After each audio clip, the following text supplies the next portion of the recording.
Tout de suite, les titres du journal. Le constitutionnaliste Boubacar Amadou Hassan séjourne dans les locaux de la police judiciaire depuis cet après-midi. Il a été interpellé suite à une interview dans laquelle il aurait interprété et commenté les arrêts de la Cour constitutionnelle. Le musée national Bouba Hamadou Niamey a vibré aujourd'hui au rythme des activités marquant la 37e journée mondiale des musées. C'était en présence du ministre de la Culture. Mesdames, Messieurs, bonsoir et bienvenue sur cette édition d'information. Attaque de la secte islamiste Boko Haram au Nigeria. Le président français François Hollande a organisé un mini-sommet hier samedi à Paris. Il a regroupé les dirigeants des pays voisins du Nigeria qui ont décidé d'unir leurs forces pour combattre Boko Haram. Le Niger est représenté par son président de la République, son Excellence Issou Mamadou, dont je propose de suivre. Il était l'invité de certains médias français. Il n'est pas question de négocier avec les terroristes. Je pense que tout le monde l'a compris. C'est pour cela que nous avons fait la guerre au terrorisme au Mali. C'est pour cela que la guerre au terrorisme est faite en Afghanistan. Et partout ailleurs dans le monde, en Somalie, on est en guerre contre le terrorisme. La guerre est totale contre le terrorisme. Il n'y a pas de place pour la négociation avec les terroristes. Et en ce qui concerne Boko Haram, ce que nous avons décidé hier, c'est de mener une guerre sans merci contre ce groupe extrémiste qui commet des actes ignobles. L'actualité de ce dimanche 18 mai 2014, le juriste Amadou Hassan Boubacar, coordinateur de l'association nigérienne des constitutionnalistes, est depuis cet après-midi dans les locaux de la police judiciaire. Selon une source proche du collectif Sauvons le Niger, l'interpellation de Hassan Boubacar est liée aux interprétations qu'il aurait faites sur le dernier arrêt de la Cour constitutionnelle. Alors, quelques minutes avant son interpellation, le juriste Amadou Hassan Boubacar a été interrogé par la presse nationale et internationale. On l'écoute. Notre camarade est revenu sur les différentes articulations rendues par la même Cour à travers les arrêts 04 et 05. Il a relevé un peu de façon technique, n'est-ce pas, les différentes orientations. Il a expliqué, il a explicité la décision de justice. Pour vous dire, il a fait un commentaire technique de la décision, comme l'autorise la loi, notamment le Code pénal, en son article 171, alinéa 1, qui, à la suite de la Constitution, interdit aussi de jeter le discrédit sur une décision de la Cour constitutionnelle, mais le permet en ce qui concerne des commentaires purement techniques. Et M. Boubacar Hassan, qui est un constitutionnaliste, parce qu'il travaille sur la justice constitutionnelle depuis plusieurs années avec le professeur Madir Fall, et était en train à trouver utile, du moins, n'est-ce pas, d'expliquer les différents mécanismes de cette décision-là, de relever les contradictions, n'est-ce pas, de soulever les chances, n'est-ce pas, et vraiment d'apporter, comme le fait la doctrine, une lecture vraiment scientifique des différentes décisions qui ont été rendues. Et c'est un travail que l'ANCC a proposé, c'est même l'objet, n'est-ce pas, ou bien c'est même un des objectifs dans les textes qu'il institue. Et M. Boubacar Hassan a l'habitude de faire ce travail-là depuis pratiquement 2 ans ou bien 3 ans. Alors, à notre grande surprise, le pouvoir a estimé que les commentaires qui sont faits chaque fois par Boubacar Hassan et par nous-mêmes constituent un jeu de discrédit, en ce sens que ça viole, ça égratigne un peu, n'est-ce pas, l'honorabilité de la Cour constitutionnelle, et que par conséquent, il faut actionner en son encontre les dispositions, n'est-ce pas, du Code pénal qui ont été lues par M. le procureur lors de son point de presse. Et ce matin, dimanche, donc, la PJ, la police judiciaire, l'a convoqué là-bas. Et nous nous sommes constitués, n'est-ce pas, en groupe, avec beaucoup d'associations, n'est-ce pas, beaucoup d'organisations de la société civile acquises à la cause de la démocratie pour accompagner M. Boubacar Hassane, n'est-ce pas, au niveau de la police judiciaire. On s'est rendu là-bas, donc il est rentré et puis les éléments de sécurité postés là-bas nous ont empêchés, n'est-ce pas, de nous approcher de la porte même de la police judiciaire. Donc il est rentré, on avait quand même la possibilité de l'appeler pour savoir ce qui s'est passé. Il a été interrogé pendant à peu près 1h30, 2h de temps, puis une longue attente pour être fixé sur son sort. Il a fallu, je crois, 16h ou 30 pour qu'il soit fixé sur son sort. C'est-à-dire on lui a notifié qu'il sera gardé à vue et donc il va passer la nuit à la police judiciaire. Certainement, il sera présenté devant un juge demain matin, lundi, ou bien le mardi, je ne sais pas. Alors, si nous avons fait ce point de presse, c'est pour un peu dénoncer ce harcèlement-là. Et le commentaire d'une décision de justice, le commentaire technique d'une décision de justice ne doit pas être assimilé à un jeu de discrédit. La preuve est que, à la sortie de ces différentes décisions, plusieurs citoyens se sont prononcés sur les médias, n'est-ce pas, privés et même publics, et chacun, n'est-ce pas, a fait son commentaire. Il est tout à fait surprenant de voir que c'est M. Boubacar Hassane seulement qui est, n'est-ce pas, indexé et inquiété. Donc, nous dénonçons vraiment de la manière la plus prompte cette façon de voir les choses. Parce que nous pensons que le pouvoir ne veut pas tout simplement de la contradiction. On veut nous embobiner dans une pensée unique. Et vraiment, il faut que les gens le retiennent. On ne sera jamais d'accord. Nous serons toujours debout.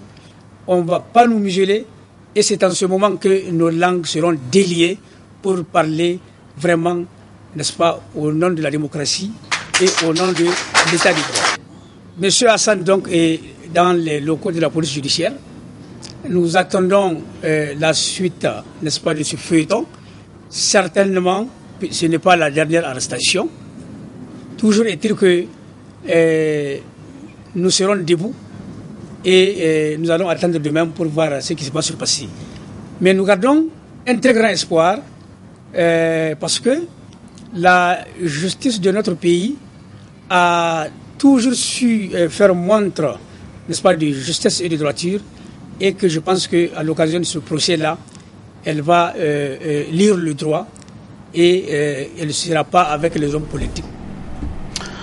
Voilà, vous l'avez sans doute rectifié, il s'agit plutôt de point de presse animé cet après-midi par le secrétaire général de l'association nigérienne des constitutionnalistes, et il s'agit pour Dr Maina Boubacar d'apporter des éclaircissements sur les raisons de l'interpellation de Boubacar Hassane Amadou qui séjourne dans les locaux de la police judiciaire depuis cet après-midi. Alors, avant qu'il ne rejoigne les locaux de la police judiciaire, le coordonnateur de l'association nigérienne des constitutionnalistes, Boubacar Hassane, a été interrogé par la presse nationale et internationale. On l'écoute. Il y a eu au moins 6 concitoyens qui ont commenté l'arrêt de la Cour constitutionnelle. Et qu'aujourd'hui, on dit que, moi je me suis permis de relever que la Cour constitutionnelle a méconnu l'autorité de la chose jugée attachée à sa propre décision et qu'elle aurait outrepassé ses compétences en donnant des injonctions au président de l'Assemblée nationale et en s'arrogeant des attributions du président de la République conformément à l'article 46 de notre Constitution qui dit que le président de la République assure le fonctionnement régulier du pouvoir public et la continuité de l'État, contrairement aux constitutions des autres pays comme le Bénin, où il est très clair dans l'article 114 de la Constitution du Bénin que la Cour constitutionnelle assure le fonctionnement des institutions et de l'activité des pouvoirs publics. Et l'autre chose qu'il faut relever, peut-être il faut le dire, je n'ai pas voulu peut-être le dire, on est déjà en procès avec un conseiller de la Cour constitutionnelle par rapport à son poste où il a été élu en violation de l'article 121 de la Constitution et de la loi organique sur la Cour constitutionnelle, où un de mes collègues qui sera interpellé, M. Maïna Karté Boukar, qui était candidat, et que nous avons attaqué cette élection devant le tribunal de grande instance en plein contentieux, et nous avons également attaqué le décret du président de la République qui a nommé ce conseil à la Cour constitutionnelle. Donc certainement il y a toutes ces raisons qui font que aujourd'hui nous sommes menacés par rapport à notre liberté d'éclairer nos concitoyens par rapport à l'état de droit et vraiment à la démocratie dans notre pays. Alors on dit que les arrêts de la Cour constitutionnelle ne sont susceptibles d'aucun recours et que les commentaires également ne sont pas autorisés. Est-ce que vous, en tant que technicien universitaire, est-ce que vous êtes habilité à commenter les arrêts de la Cour? Justement, c'est ce que j'ai dit, c'est ce que l'article 171 alinéa 4 du Code pénal dit que, puisqu'il a relevé d'abord les peines qui sont auxquelles ceux qui jettent le discrédit sur l'arrêt de la Cour, en tout cas des décisions de justice, sont exposés, notamment l'emprisonnement de 1 mois à 6 mois d'emprisonnement et d'une amende de 50 000 à 500 000 francs CFA. Et l'article 4 dit les dispositions donc ci-dessus ne peuvent en aucun cas s'appliquer aux commentaires purement techniques.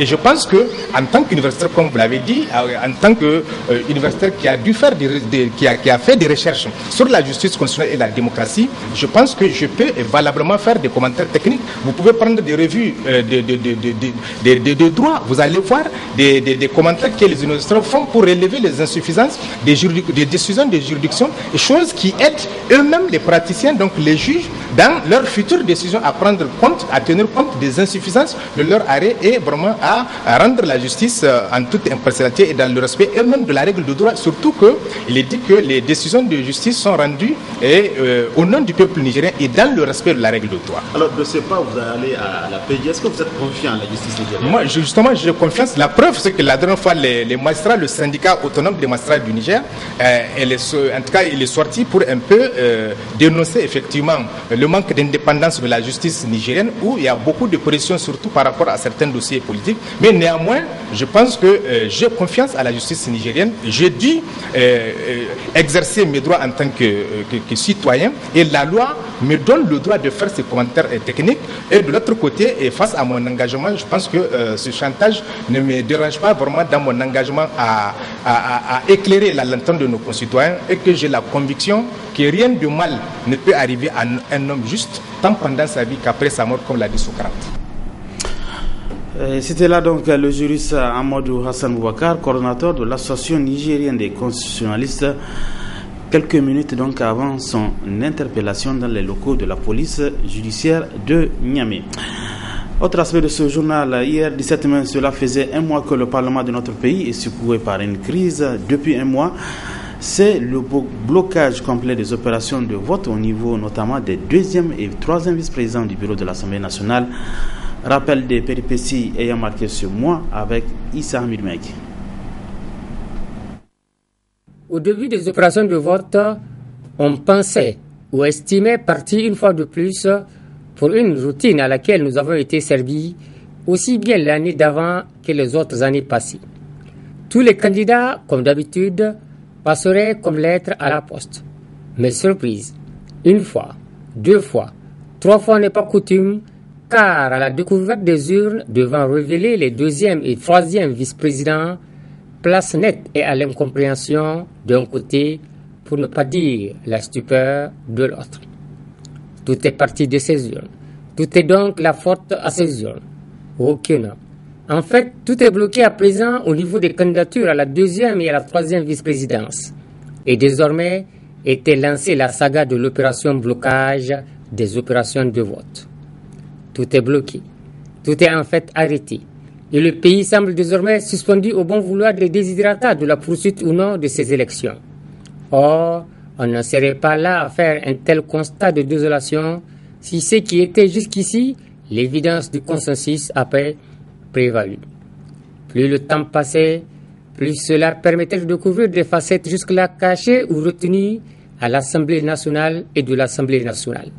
Les cordes vocales sont gonflées à bloc pour s'invectiver, se défier, passer aux récriminations et aux injures au point de se donner un spectacle peu honorable pour des députés devant incarner l'honorabilité.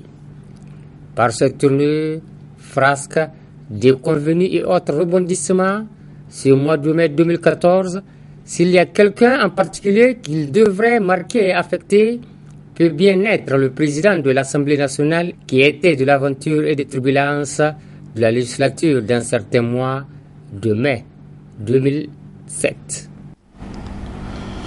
Dans une déclaration rendue publique ce dimanche, l'opposition parlementaire renvoie la responsabilité du blocage des travaux de l'Assemblée nationale à la majorité parlementaire.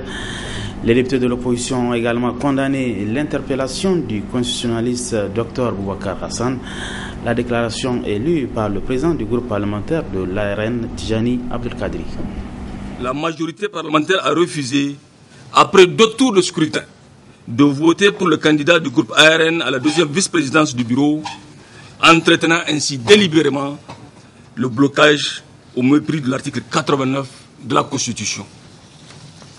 À l'évidence, une telle attitude négationniste de droit ne pouvait nullement être acceptée par l'opposition parlementaire qui décida, en conformité à l'arrêt 06 de la Cour constitutionnelle, de suspendre temporairement sa participation au bureau, faisant ainsi échec aux velléités divisionnistes de la majorité parlementaire Godillot et de ses commanditaires.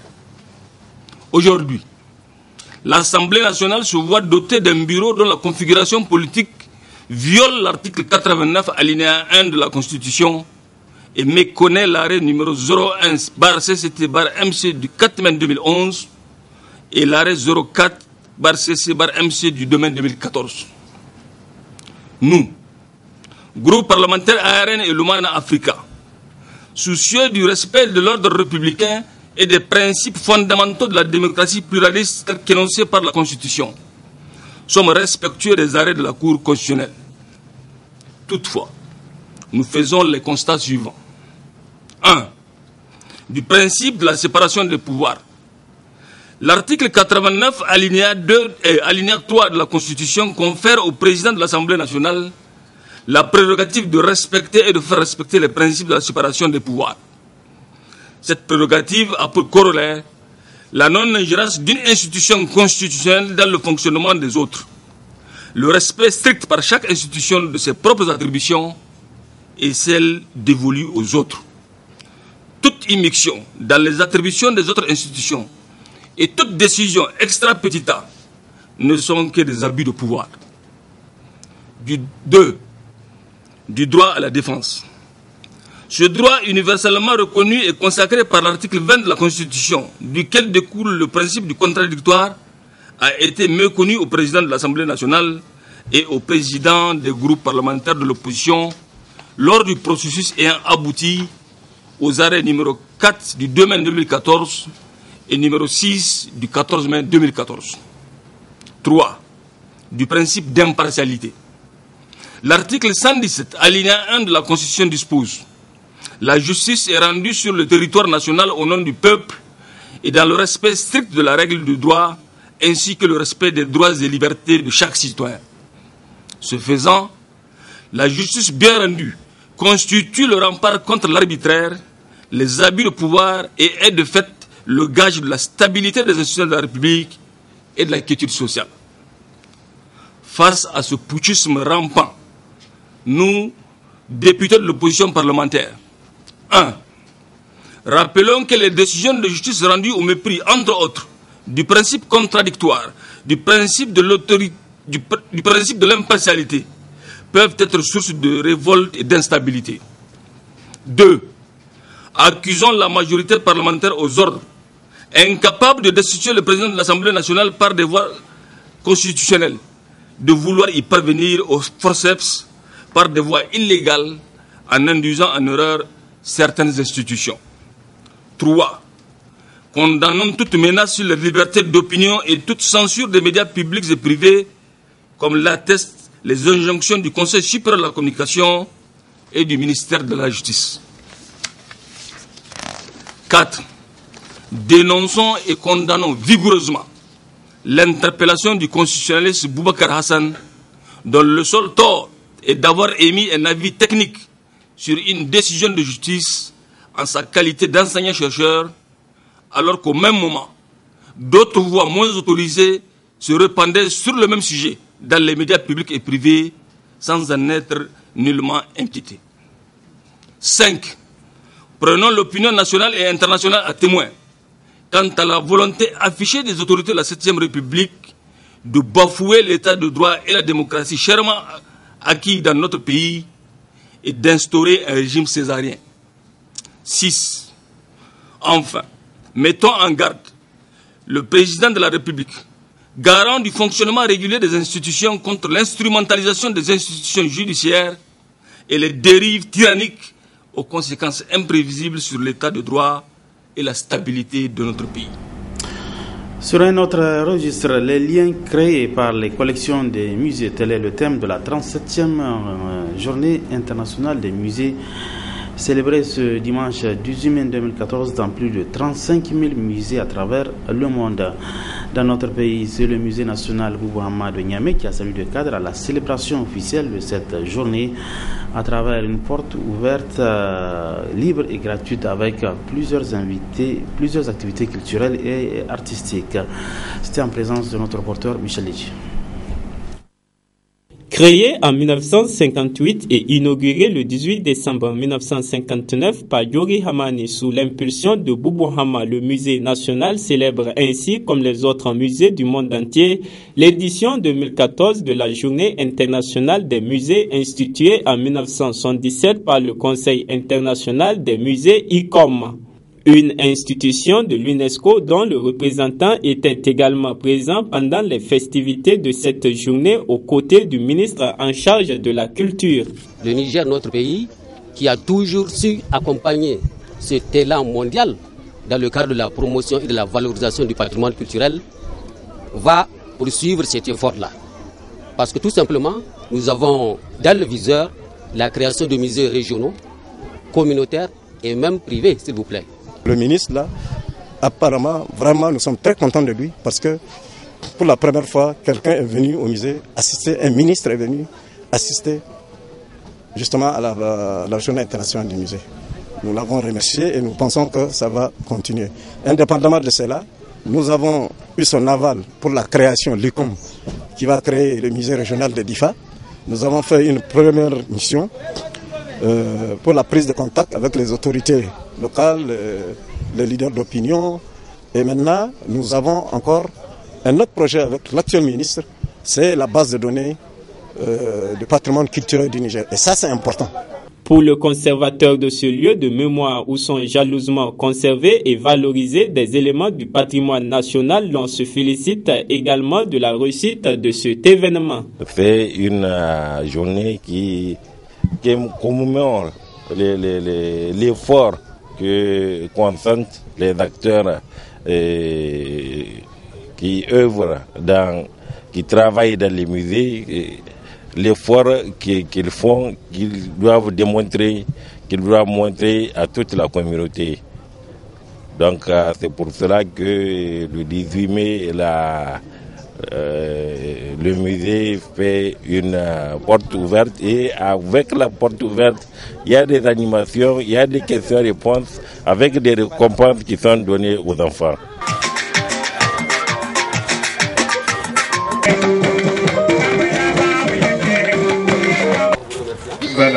Au-delà de son aspect festif, ce 37e anniversaire de la Journée internationale des musées a été aussi une occasion pour les professionnels du musée Boubou Hama d'échanger avec son public sur les enjeux et les apports socio-culturels importants dont est susceptible d'apporter cet établissement ayant des intérêts techniques, historiques, scientifiques et artistiques irréfutables. Du sport arts martiaux, l'association nigérienne de budo et affinitaire a organisé 2 stages co-animés par un expert français et un technicien nigérien. Une formation basée sur le taijutsu, explication avec l'expert nigérien et un participant. L'objectif d'un pratiquant en se défendant, c'est maîtriser l'adversaire, pas le détruire. Généralement aujourd'hui, vous voyez les pratiquants, ce sont eux qui deviennent les agresseurs. Ils sont censés se maîtriser. Donc là, cette séance ça sert à ça. Et donc nous sommes dans toutes les disciplines, on essaie de voir, on a des taekwondo, judo, aikido, voilà, et en échange. C'est pas seulement le maître de judo qui a les idées. Tout le monde donne un tout petit peu, on essaie, on recherche, on fait des recherches ensemble pour dire ça c'est bon, ça c'est pas bon, ça attention, vous pouvez faire ça dans une salle, mais vous ne pouvez pas faire ça en dehors de la salle. Voilà, nous essayons de voir les techniques, de trucs comme ça. Voilà. Et surtout au sol, les immobilisations, les clés, des trucs comme ça. Et c'est très très dangereux. Donc il y a des règles qu'il faut respecter. Sans ces règles-là, on devient une brute. À les participants, on a des troisième dan, des deuxième dan, il y a plein de maîtres. Ce que j'aimerais dire, vraiment ce serait bien, au lieu que le maître de taekwondo, le maître d'aïkido, du judo, chacun dans son coin, ce serait bien, de temps en temps, une fois par mois, les gens se retrouvent, ils échangent. Et là, c'est l'esprit d'équipe. Aujourd'hui, j'étais en France, mais c'était tous les grands maîtres se retrouvaient, échanger des trucs comme ça. Donc, et là, ça permet aux gens d'avoir l'esprit d'équipe et les gens se respectent et partager. Aujourd'hui, vous voyez, dans des clubs, on apprend des gens des techniques, mais il n'y a pas la discipline. On ne dit pas, normalement, un pratiquant, vous tapez quelqu'un, même si vous avez raison, normalement, on devrait vous renvoyer. Voilà. Merci.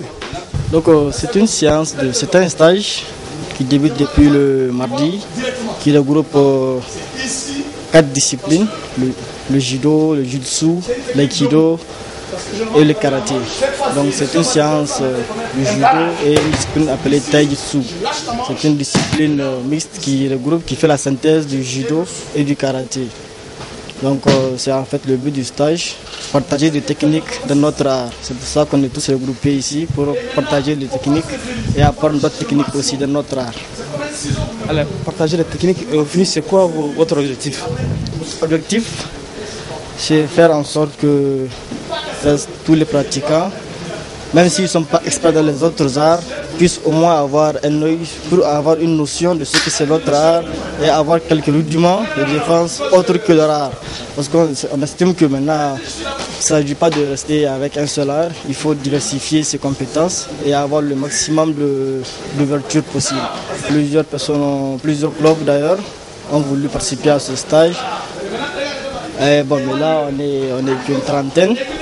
Le mardi, le nombre était nettement supérieur. Donc, pour des raisons, il y a des scolaires, il y a des jeunes de club.